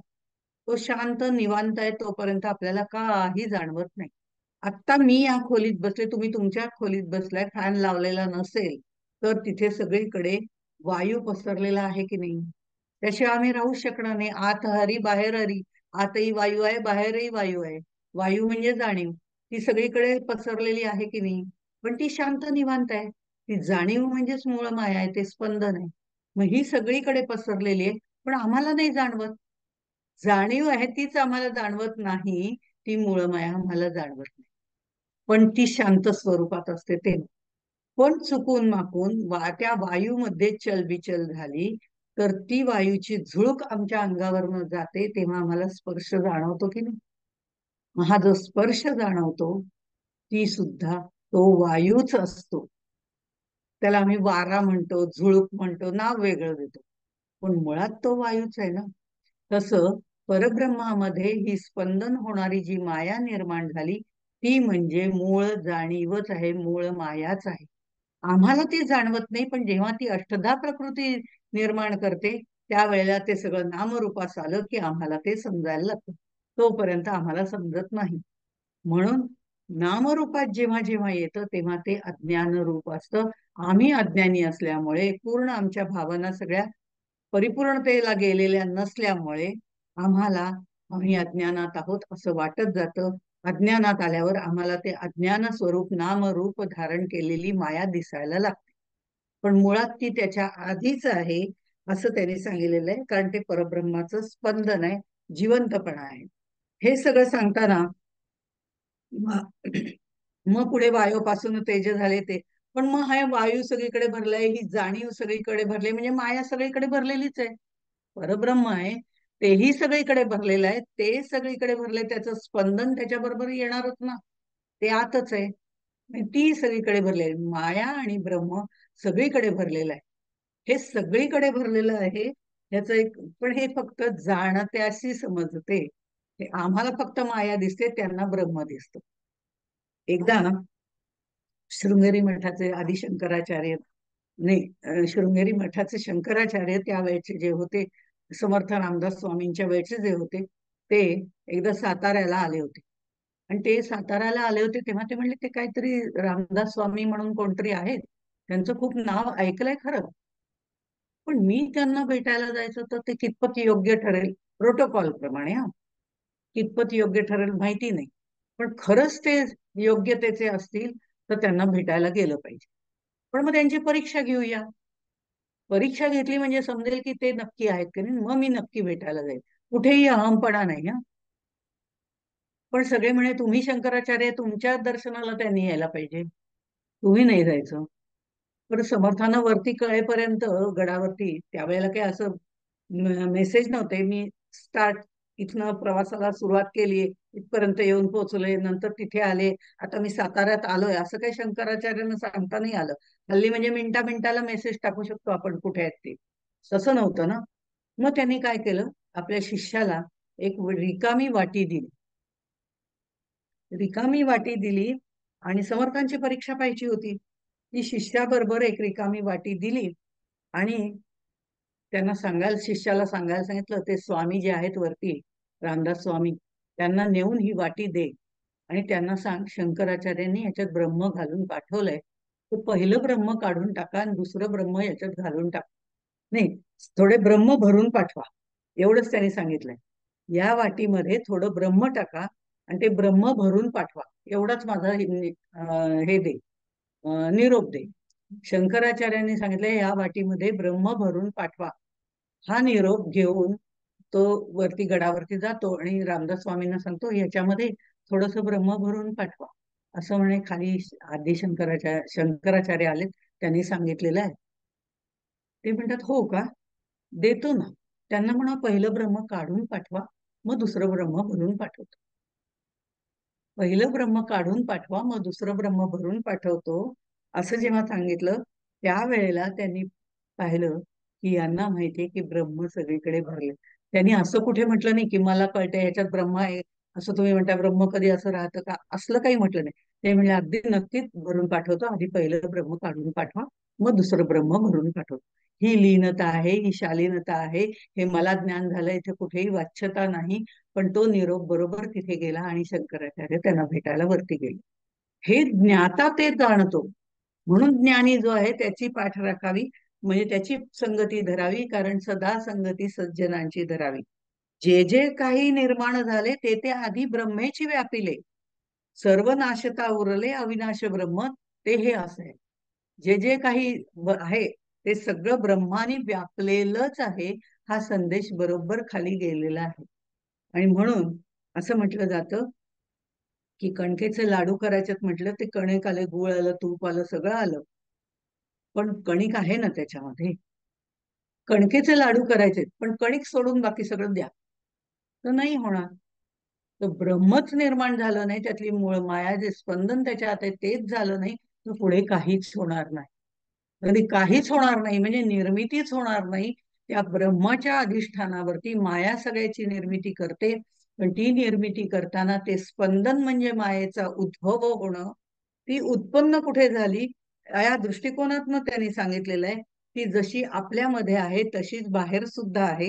ते तिचं त्याचं स्पंदन आहे, हे महत्वाचं आहे. म्हणून तत्वामध्ये मी पण गेले, 31वी ओवी. आज आपण 15 मिनिटं ते पुढचं म्हणजे आधी सुरुवात व्हायला जो वेळ लागलाय तो घेणार आहोत आणि तिथपर्यंत आपण संपवणार, पण 5 एक मिनिटं जास्त होईल. तत्वामध्ये मी पण गेले तरी निर्गुण सहजची उरले, सोहम भावे प्रत्यय आले आत्मनिवेदन. आता इथे असं त्यांनी सांगितलंय हे ब्रह्म आहे, माया आहे. माया कशी उत्पन्न, मायेचा उद्भव फक्त सांगितलंय. म्हणजे मूळ माया म्हणजे त्याचं स्पंदन, त्याचं स्पंदन म्हणजेच जाणीव, त्याचीच जाणीव म्हणजेच विष्णू. अशा पद्धतीने पुढे हाच धागा धरून त्यांनी आपल्याला जाणीव म्हणजे विष्णू कसा आहे हे पुढे पुढच्या ह्याच्यात उत्पत्ती स्थिती लय प्रत्येक वेळेस सांगताना वेगवेगळ्या पद्धतीने सांगितलेलं आहे.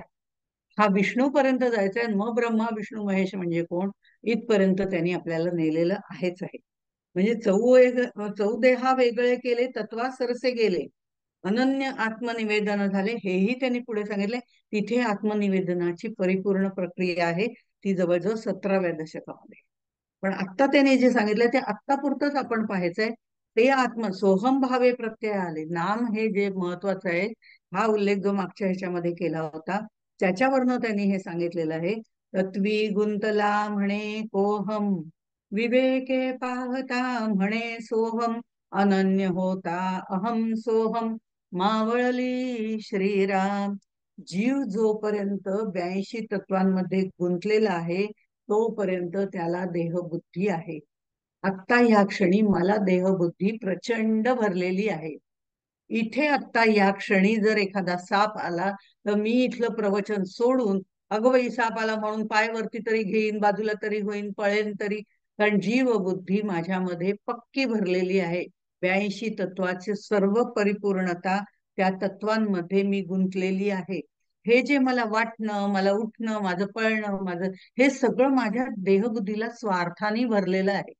हे जेव्हा स्वार्थाने भरलेलं असतं, देहबुद्धीला धरून भरलेलं असतं, ही जी 82 तत्व आहेत त्याच्यामध्येच जेव्हा आपण राहतो त्याला देहबुद्धी असं म्हणतात. ही देहबुद्धी माझ्यामध्ये प्रचंड आहे. आणि ज्या वेळेला मनुष्य गर्भामध्ये म्हणजे ते बाळ गर्भामध्ये असतं, त्या गर्भामधनं तू मला सोडव रे बाबा, मला गर्भामधनं सोडव रे बाबा, आपण बघितलेलं आहे. सुरुवातीला याचं पूर्ण वर्णन केलेलं आहे. तर त्यावेळेला नित्यानित्य विवेक वगैरे सांगतात किंवा संसारातलं जे त्यांनी सांगितलेलं आहे त्या दशकामध्ये मग हे सगळं सांगताना तो म्हणतो, गर्भातनं सोडव बाबा, या एवढीशा जागेत आता मला राहता येत नाही. इतके वेगवेगळ्या प्रकारचे रस त्याच्यामध्ये पडले, त्याच्यात माझा जीव पोळतोय. आता मला बाहेर येऊ दे, आता मला बाहेर येऊ दे, असं तो सारखं म्हणत असतो. आणि त्यावेळेला तो काय म्हणतोय, मी तूच आहे रे बाबा. सहा अहम, सोहम सोहम. सहा अहमचा जप तो तेव्हापासनं करत असतो. तर नाम जप करायला आपल्याला अवघड नाही. तो आतमध्ये असताना सहा अहम, मी तूच आहे म्हणतोयस ना, तुझाच अंश आहे म्हणतोयस ना, तूच मी आहे असं सांगतोयस ना मला. सहा अहम म्हणतोय, मग सोडव ना मला. मग मला यातनं बाहेर सोडवलं की मी आपोआपच तुझंच दर्शन करीन, तुझंच चिंतन करीन, तुझ्यातच रममाण होईल, सगळी वचनं देतो. आणि एकदा बाहेर पडला की मायेच्या दुपट्यामध्ये तो गुंडाळला जातो, द्वैतामध्ये गुंडाळला जातो. हेही उदाहरण आपण मागे दिलेलं आहे. त्यामुळे ह्या मायेच्या द्वैतामध्ये, दुपट्यामध्ये त्याला गुंडाळल्याबरोबर तो मायेत गुंततो आणि ते सोहम सोहम विसरून जातो. आणि मग करायला काय लागतो, कोहम कोहम, मी कोण आहे, मी कोण आहे, हा मी त्याला तिथेच अहंकारयुक्त चिकटतो. आणि तो अहंकाराने लिप्त होऊन जातो, मायेत राहतो. मग अनन्य होता अहम सोहम, मावळली. ह्या पुन्हा आपल्याला हा सगळा उलटा प्रवास करायचा आहे. कारण आता मी कोहम कोहम करून त्या अहमच्या प्रवृत्तीला चिकटलेली आहे. त्यामुळे उलटा प्रवास करून परावाणीच्या परते जो आहे त्याच्यापर्यंत आपल्याला जायचं असेल, तर आपल्याला सहा अहमचा जपच करायला पाहिजे. मग हा जप जो श्वासावरती होतो, तो आपल्याला दाखवून देतो की अरे मी तुझ्यात आहे असं तू म्हणत होता ना आधी. श्वास जर आपले बघितले, आणि केव्हा बघायचे इथे याची साधनेबद्दल पुढे बघूया आपण. पण आपण शांत निवांत एकाच ठिकाणी, कुठलाही ध्वनी प्रदूषण नाही, अगदी टाचणी पडली तरी त्याचा आवाज होईल, इतक्या शांत ह्याच्यात असतो. तेव्हा आपण जेव्हा नुसता श्वास घेतो, काही नामस्मरण वगैरे मी म्हणतच नाहीये, नुसता आपण श्वास घेतो श्वास सोडतो, हे तर काही आपण थांबवू शकत नाही. त्यावेळेला त्या श्वासातनं सोहम, सहा अहम, सहा अहम हे सातत्याने आपल्याला पाहायला मिळतं. म्हणून विपश्यना करावी असं सांगितलेलं आहे. विपश्यना ज्यांनी केली त्यांनी हा अनुभव निश्चित घेतला असेल, त्याबद्दल वाद नाही. हे सहा अहमचा अनुभव तर नक्कीच घेतला असेल. भौतिक पातळीवर म्हणते मी, कुठेही आध्यात्मिक पातळीवर आणि खोलात जा वगैरे नामस्मरण वगैरे काही म्हणत नाही. भौतिक पातळीवर ज्यांनी विपश्यना हा प्रकार केलेला आहे त्यांनी ती नक्की घेतलेला आहे. ती जी सोहम साधना आहे त्यामध्ये मी सहा अहम असं म्हणत असते. पण तत्वी गुंतला म्हणे कोहम, आतापर्यंत देहबुद्धीमध्ये होते म्हणून मी हे कोहम कोहम म्हणत होते, मी अमुक मी तमुक म्हणत होते. पण आता मी हळूहळू गमोपंथा अनंत त्या राघवाचा सुरुवात केल्यानंतर, मी त्या साधना मार्गावरनं चालायला लागल्यानंतर, साधन चतुष्टयबद्ध झाल्यानंतर, ते परिपूर्णरित्या केल्यानंतर, जेव्हा साधक विचार करतो त्यावेळेला तो कोहम म्हणत नाही, तो सोहम साधना करतो. असं आपण नेहमी उच्चार करतो. ते सहा अहम करत असता असता एकदा त्यातला अहम अही विसर्जित केला जातो. ते म्हणता म्हणता फक्त सहा सहा असा त्याचा ध्वनी राहतो. त्यावेळेला ती साधना परिपूर्ण अवस्थेला जाते. हे सहा सहा म्हणजे नक्की काय, आणि मग ते सहा अहम मधला अहम कसा गळतो, या सोहम साधनेविषयी आपली बैठक पूर्ण झाली की नंतर त्यांनी आपल्याला समर्थाने सांगितलेलं आहे की ही साधना कशी करायची. मग हे सगळं कोहम सोहम जेव्हा मावळून जातं त्यावेळेला उरतं ते परब्रह्म आहे, असा फक्त इथे विषय मांडलेला आहे. आणि मग हे आत्मा जे आहे तो परमात्म्यामध्ये विलीन होतो. नामस्मरणाने सुद्धा होऊ शकतं. बाकीच्या अनेक साधन आहेत त्यांची नवविधा भक्तीमध्ये त्यांनी आपल्याला ओळख करून दिली. ती नवविधा भक्ती वेगवेगळ्या प्रकाराने कशी कशी अनुकरण त्याचं करायचंय ते पण त्यांनी नंतर आपल्याला एक एक एक एक गोष्ट घेऊन दशक 9 ते 15 मध्ये बऱ्याच गोष्टी सांगितलेल्या आहेत. या सगळ्या गोष्टी 9 ते 15 मध्ये त्यांनी सांगितल्या. त्या साधनांमध्ये एक एक गोष्ट कशी सोडायची, तत्व कशी सोडायचे, हे पण त्यांनी सांगितलेलं आहे. असं करता करता तेची स्वरूप संत देही असून देहातीत. मग हे संत त्यांनी तसा अनुभव घेतलेला आहे म्हणून त्यांच्यामध्ये राहायचंय. त्याचं कारण असं आहे ते आपल्याला हळूहळू एक एक गोष्ट कशी सोडायची, लौकिक कशी सोडायची हे तर नक्कीच सांगतात. संग त्याग कसं करत जायचं तेही आपल्या, कोणाचा संग धरायचा, कोणाचा त्याग करायचा, कोण चांगला आहे, कोण वाईट आहे, कोण कुठल्या दृष्टीने, आपला हेतू काय आहे, त्या दृष्टीपर्यंत कोण आपल्याला नेणार आहे, हे सगळं संत आपल्याला सांगतात. आणि म्हणून वेगवेगळ्या पद्धतीने ह्या गोष्टी आपल्याला त्यांनी सांगितलेल्या आहेत. आणि हे सांगताना ही साधना जी आहे ती मायोद्भव आपल्याला आधी मुळात तो कसा झालाय एवढंच आपल्याला त्यांनी सांगितलंय. आता त्या मायेत आपण कसं गुंतणार आहोत, काय गुंतणार आहोत, हे सगळं नंतर येईलच. म्हणून माया ब्रह्म निरूपण पण आहे, की माया आणि ब्रह्म यांचे वेगवेगळ्या प्रकारचे विरुद्धार्थी गुण कसे आहेत. कारण आम्ही मायेत राहतो आणि ते परब्रह्म आहे असं आपण त्याला वेगळंच समजतो. त्यामुळे त्यांचे विरुद्धार्थी गुण कसे आहेत, ते माया आणि ब्रह्म एकरूप कसे आहेत, मग मायेतून ब्रह्मापर्यंत कसं जायचंय, हे सगळं शब्द रूपाने आता आपल्याला तोंड ओळख करून द्यायचे. म्हणून त्याला आपण देव शोधन ते देव दर्शन असं नाव दिलेलं आहे. ह्या दोन्ही तिन्ही समासामध्ये या गोष्टी सांगितलेल्या आहेत. देव शोधन आधी कसं करायचंय, तो कोण आहे हे ओळखण्याचं शाब्दिक स्वरूप त्यांनी सांगितलं. आणि ते सांगितल्यानंतर आता त्याच्या डिटेलमध्ये जाऊन त्याचं दर्शन कसं घेत, एकदा हे शब्द पातळीवर समजल्यावर सद्गुरू हात धरतील आणि मग पुढे आपल्याला नेतील, मग त्याचं दर्शन कसं करायचं ह्याही गोष्टी सांगितल्यात. पण हे फक्त शब्द रूपाने सांगितलेलं आहे. त्याचा उहापोह, त्याची अनुभूती समर्थांनी पुढच्या दशकांमध्ये, म्हणजे साधारण 9 ते 15 मध्ये सांगितले, दशक 9 ते दशक 15 मध्ये सांगितलेली आहे. ती आपण नंतर बघणारच आहोत. आता फक्त मांडणी केलेली, ती मांडणी शब्दरूपाने तरी आपल्याला समजली तरी पुष्कळ आपल्याला कळतं आणि आपल्याला लौकिक दृष्ट्या त्याग करायला सुरुवात होते. याचा अर्थ त्याग करायला सुरुवात होते म्हणजे सगळंच आपण सोडून देत नाही. व्यवस्थित राहणं, व्यवस्थित वागणं, व्यवस्थित संसार करणं हे आहेच आहे. ते कुठेही कुणालाही सुटलेलं नाही. त्यामुळे ते चालूच राहणार आहे. कारण इथेच आपल्याला राहायचंय. त्यामुळे मी खाणार नाही, मी जेवणार नाही, मी विरक्त झाले असलं म्हणून चालणार नाही. पसाभर अन्न शरीर धारणेकरता खायला पाहिजेच आहे. पण ते खाण्याची आपली प्रक्रिया बदलत जाते. ते बोलण्याची आपली प्रक्रिया बदलत जाते. हे क्रिया पालटे तात्काळ पहिल्या दशकात सांगितलं होतं. पहिल्या दशकातल्या पहिल्याच समासात त्याची फलश्रुती काय आहे हे सांगताना सांगितलं होतं. तुम्हाला कुठलंही भरपूर पैसे मिळाले, धनधान्य, पशु पक्षी, काय संपत्ती वगैरे ते काहीही मिळणार नाही. क्रिया पालटे तात्काळ हे त्याची फलश्रुती आहे. ती फलश्रुती म्हणजे काय आहे हे आपल्याला अनुभूती यायला हळूहळू सुरुवात होते लौकिक दृष्ट्या. मग बाकीच्या सगळ्या गोष्टी. त्यामुळे आधी बाह्य संघ सोडावा लागतो, मग अंतरसंघ सोडायला लागतो. हा बाह्य संघ किंवा बाह्य त्याग प्रापंचिकांसाठी कोणता आहे आणि संन्यासी लोकांसाठी कोणता आहे हे सुद्धा समर्थांनी स्पष्ट करून सांगितलेलं आहे. तेही आपण पुढे बघणार आहोत. हा सगळा मांडणीचा खेळ आता चाललेला आहे, तो आपण मांडणी बघतोय. मग त्याची उभारणी होऊन मग त्याची संवारणी आपल्याला करायची आहे, हेही तितकंच खरं आहे. अशा तऱ्हेने हा दासबोधाचा अभ्यास करायचा आहे, तो आपण करतोय. तुमच्या बरोबर माझाही अभ्यास होतोय. हळूहळू मलाही त्यातलं काही काही वेगवेगळं कळायला लागतंय. हाही एक महत्वाचा भाग आहे. त्यामुळे ती समर्थांची इच्छा असावी की तुझा अजून काही अभ्यास पूर्ण झालेला नाहीये, अशा तऱ्हेने त्यांनी सूचना दिली असावी. म्हणून हा दासबोध सांगायची वेळ आली आणि माझाच मला अभ्यास करायचाय हे लक्षात घेऊन मी अभ्यास करते. त्यातलं जे पटेल ते तुमचं, नाही पटणार ते माझं. जय जय रघुवीर.